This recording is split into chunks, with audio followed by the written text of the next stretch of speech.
Okay, welcome back, dear viewers.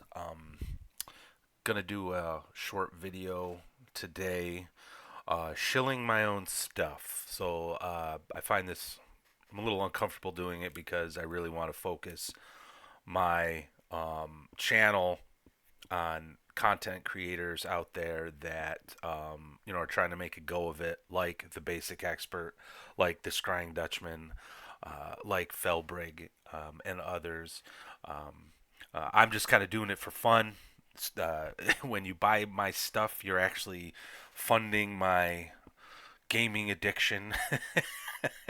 uh, Basically, for every book I sell, I get to buy a book myself, another book in my growing collection. I'm not one to really talk about myself a lot anyway, but I don't show my stuff enough, and I wanted to do a quick video about Midnight Prairie, the first, I guess, quote, real book that I wrote since doing this sort of hobby thing.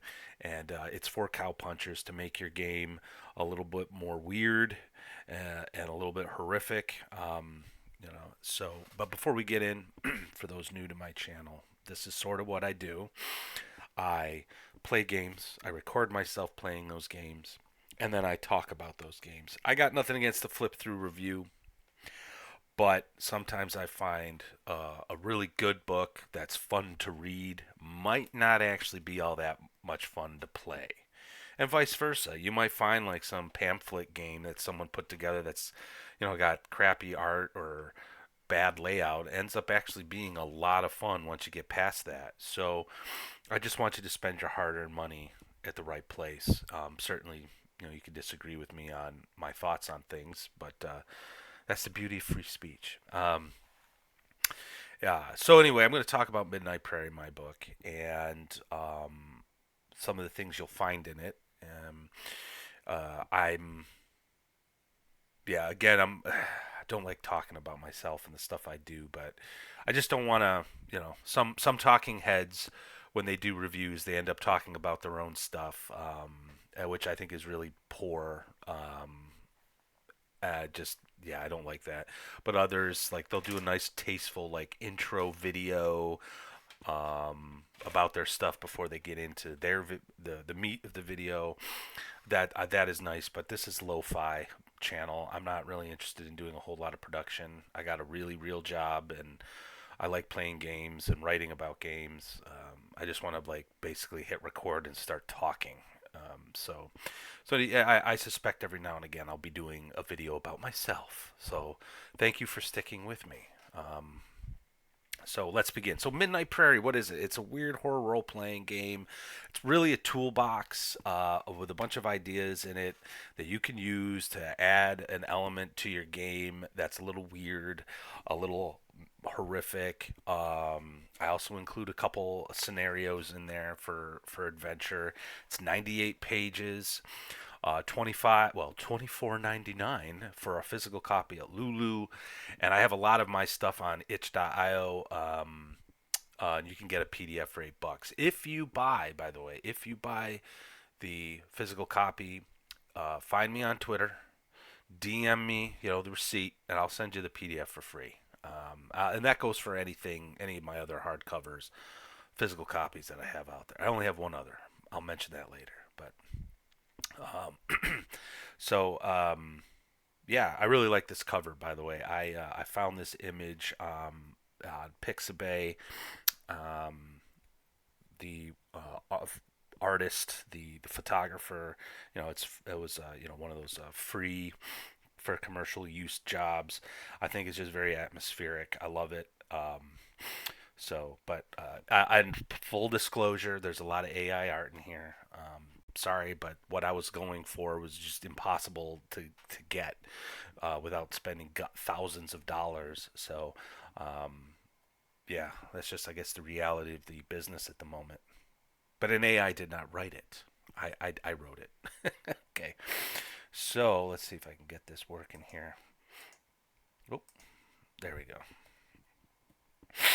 All right. So one of the things I added as an option is fear, and I kind of talk about the stages of fear and how to sort of develop something spooky for your players. The first level, they see some kind of strange homestead, for example, and it's riddled with arrows, maybe, and you could immediately tell something is not right. That's kind of anxious. It's really not fear. But then they enter into the homestead and they see all this. Like they see blood around.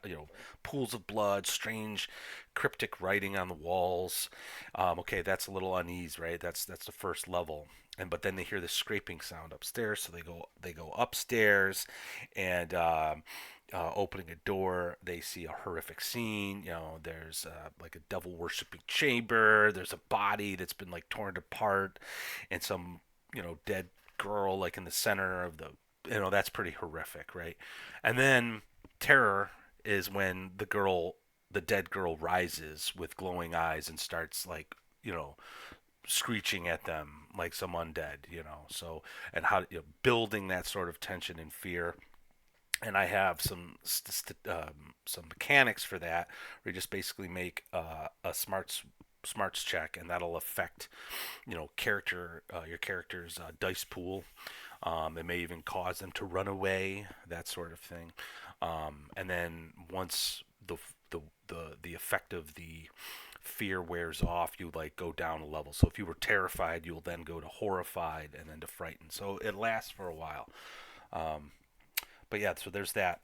Prairie Madness. I did some research on this, and it's really interesting about the Midwest during the 1800s and the writings from that time.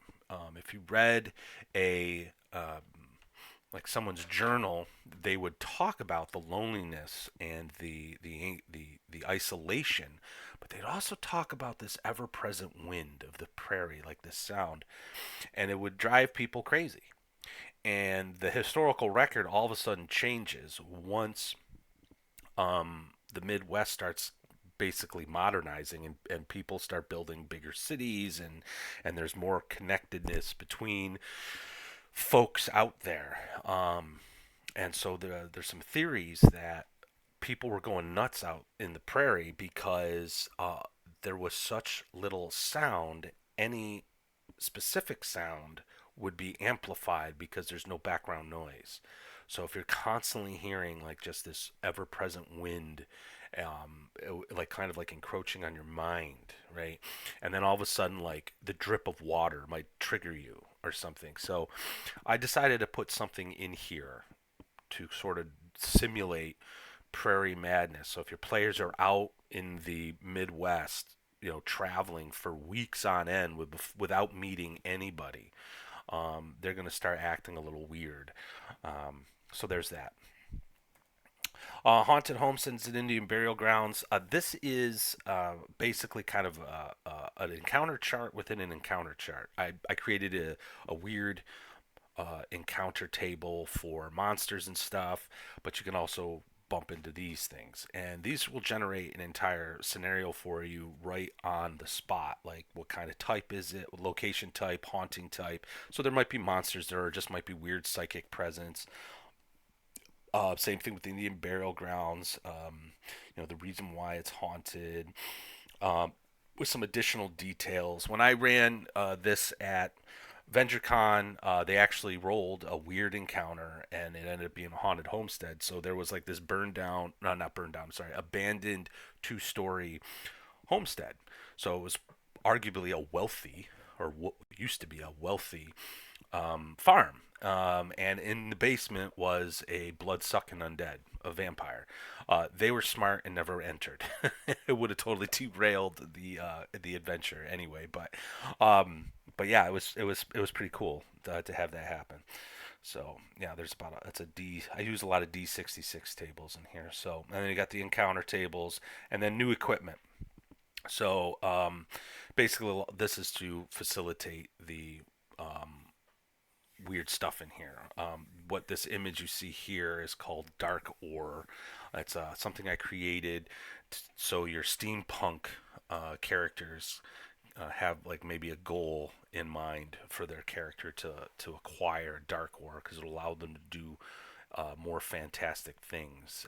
Dark Ore is the remnants of a drive core of a alien spaceship that exploded, many years prior to the 1800s, and people are finding it and are using this highly radioactive substance to power their steampunk creations.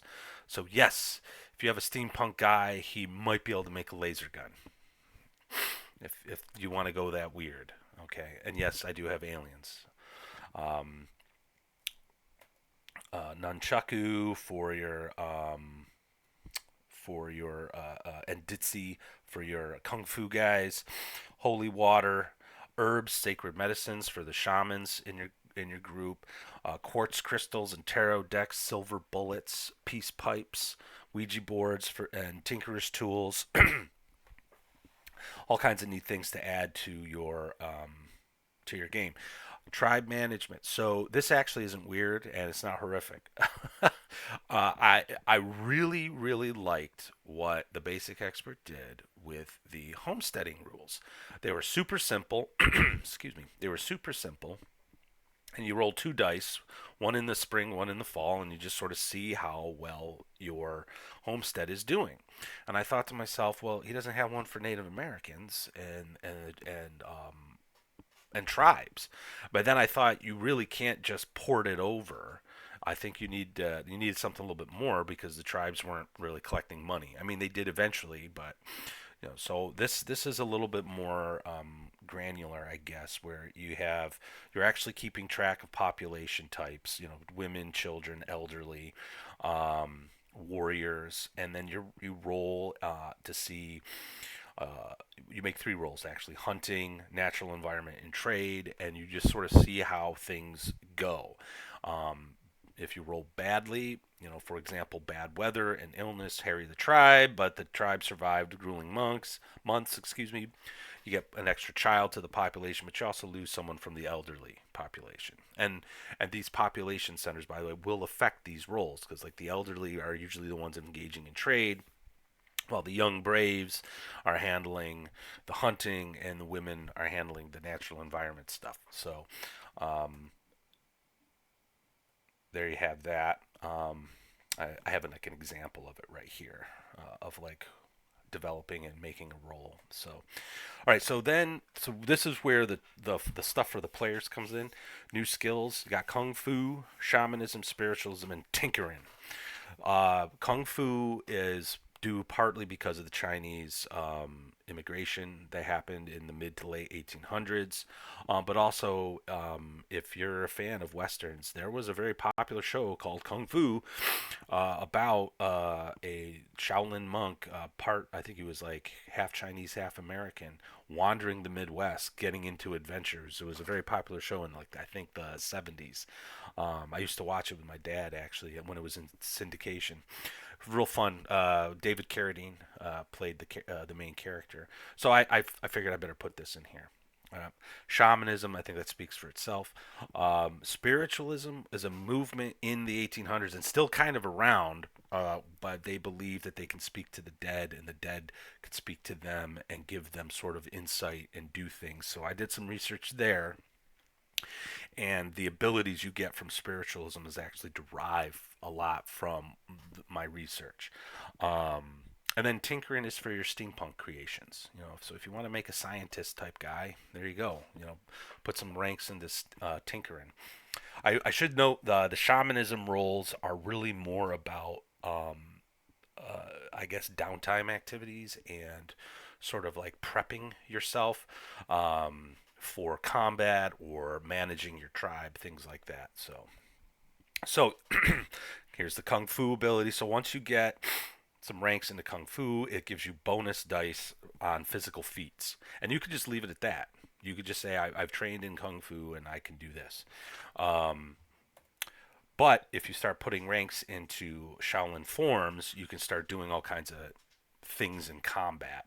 So I have Way of the Tiger, Way of the Leopard, Way of the Snake, Way of the Crane, and Way of the Dragon. This is derived from some of the research I did into the basics of Kung Fu. And as you can see, you need minimum ranks to get some of these forms, with Way of the Dragon being the most powerful, and you need to really spend some time training. Um, so but here they are, and yeah, so you can do a lot of things, everything from doing physical feats and doing damage with your fists to causing fear, like Tiger Roars at Dawn. Um, One of the ones I really like involves the DZ, which is the bamboo flute. Um, where is it? Crane silhouetted against the moon. Basically, you play the ditzy and make an acting check, and that you can your music calms your party, your posse, and they get a little bonus to their die rolls. Um, oh, sorry, my cat just jumped up onto my computer. There we go. All right, shamanism. I did some research into this. The hardest part about it is like every tribe is different. So I had to do my best to like generalize it. So the four sacred medicines, I talk a little bit about that: tobacco, cedar, sweetgrass, and sage. And what the shamans can do. They can do exorcisms, which is important because I have rules for ghosts. The ghost dance is like basically a warrior dance getting ready to fight as the spirits of the dead, assist the braves before battle. Medicine bags I think are really cool concept, and they can provide bonuses to either the tribe or the warrior or Native American wearing one. Smudging is, if you've ever seen movies where they're burning something in a bowl and waving the smoke around their face. That's sort of like this a spiritual healing. Sweat lodge, sun dance, hand trembling. That's really from the Navajo. Interesting historical point. The sun dance and the ghost dance were actually outlawed for a very, very, very, very long time in this country, America. So, and then of course, I had to have vision quests. So, all right, spiritualism. I really liked spiritualism. But you basically, if you want to play a psychic, this is what you play, and what you're allowed to do requires you to have ranks in the spiritualism class. So the more you have a higher rank, the more you can do. So you can everything from clairvoyance to telepathy, telekinesis, manifest ectoplasm. I wanted to address that real quick. If you've ever seen any of these old uh, uh, photos from that era, you'll see like weird things coming out of people's eyes or ears or mouths or whatever, and that was a belief that people had, that spiritualists will manifest ectoplasm. So this is, so if you want to cause fear, this is the psychic ability you want, because you'll like manifest ectoplasm and scare everyone around you. But then I decided to go into for the more powerful pyrokinesis and reincarnation, because those were beliefs. They believed, spiritualists believed they could do this sort of thing. All right, here comes tinkering. Tinkering is probably the most abstract. This will require players to talk to their range bosses and to decide what they want to do and how they're going to do it and exactly the mechanics of it. So I tried to give like costs, the type of bonus die or effect, with some examples. You're going to want a Tinkerer's Workshop, which will assist you in your rolls. And then, of course, Dark Ore and how it can affect and amplify your steampunk creations. So then we have monsters. Now, this was a lot of fun and very interesting, because there are so many tribes overlapping in the Midwest, the American Midwest. As some like died out, were conquered, and lands exchanged. A lot of their beliefs were just sort of intermingled. So, in a similar way with shamanism, I had to do sort of a generalized sort of monster manual for the American Midwest, because a lot of them had this were essentially the same monster, just a different name. So cannibalism, by the way, like the Atahasaya, I hope I pronounced that right. Was a is a big thing, and it's very similar to the Wendigo. Just they have some different abilities and ways of attacking. Big owl is a huge one. Buffalo isn't a monster, but there's buffalo out there, and if you encounter a herd, they will cause fear, especially when they charge. I have other normies like cultists and charlatans, cult leaders. Deer Woman was a fun one. She's not evil, but she's not good either. Headless men. Dwellers in caves. The cave dwelling cannibals. If you've ever seen the movie Bone Tomahawk, that was inspired by that. I highly recommend you see it. Just be careful. There is a scene that is quite gruesome. Um, and then the Navajo medicine man. Preachers. Shampe. I really like the Shampe. He smells bad. Um, the Shambling Dead. Basically, your zombies. Skinwalkers. They're pretty badass, and they can curse players. Thunderbird is actually a big one. It's a cryptid, and this one does all area effects. It really doesn't attack. Everyone has to save, and if you're able to defeat the Thunderbird, you're not only going to upset the Native American tribes, but you'll take on the aspects of the Thunderbird. And then we have um, the Wendigo Uktena. That's from the Cherokee Nation. Blood-sucking undead. I wanted to do something less. I wanted vampires not to be sparkly. I wanted them to be a cross between the um, Interview with the Vampire style undead and 30 Days of Night. So I put them up into age. So when they're young, they're beautiful, they're manipulative, but when they're old, they're more like predators and they're just monsters. And they can do all kinds of crazy stuff here. All right, that was my cat again. She's a kitten. She's going nuts right now. All right, Ghost. This one is the most unique of the monsters because you don't have stats. You have to like develop the ghost much like you develop a haunted homestead or a burial ground.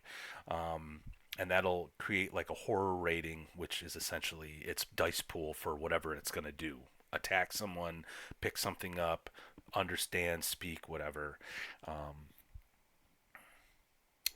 and then that's that. And then this one was an interesting monster. I decided to make it its own sort of um, heading. It's pronounced gook. They are intelligent insects that would compete for land, according to Native American folklore. Um, uh, so I basically created a series of statistics for warriors, larvae, workers, and the queen. Um, so they can actually be like a big bad. So the blood sucking undead, the ghost, the gook, and now Martians could be like your big bad. Now Martians, this is getting really weird, I'm sure, but these are like hyper tinkerers. Think of them like that. They can do a lot. You automatically assume that they can do. I have a dice pool of 5 because they have some gadget to do whatever they need to do. They have ray guns. They have special um, armor that will actually protect them from shots, and they can you can encounter them by being kidnapped in the while traveling the Midwest. Something about the Midwest and alien abductions. I had to put it in there. I think also there was like that. I think it was a comic book turned movie, Cowboys versus Aliens. I had to put Martians in here, but they're back. They're back because they're looking for the Dark Ore. All right, so then there are two scenarios. The first one is Nightmare at Logan's Crown. That involves the Gook. Um, and then the first one I ever wrote was called When Midnight Came to Angel's Creek. This is I didn't even use any monsters from the book. I just created something out of whole cloth for this. But this is like a timed um, scenario.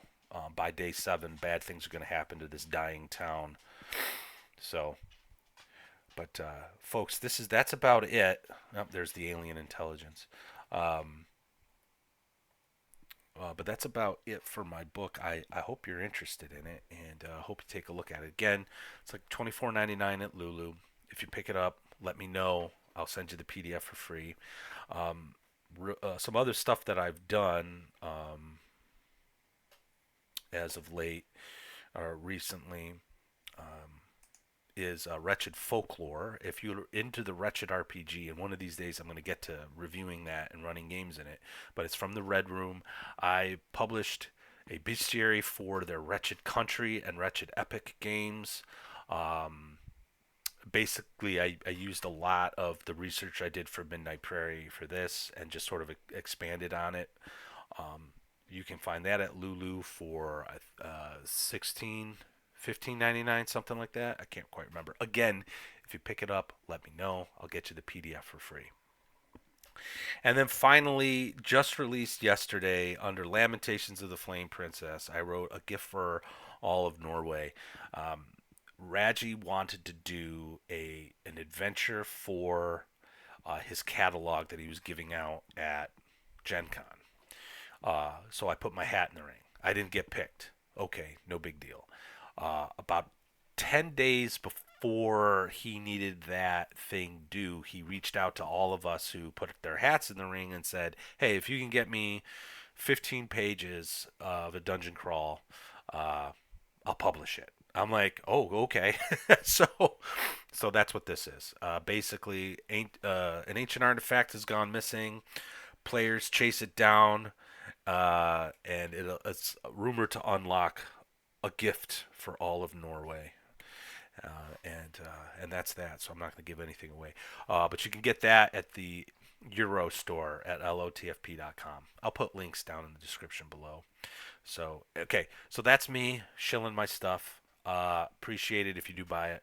Um, uh, just as a reminder, indie creators are doing wonderful things with their time and their energy and their creative efforts.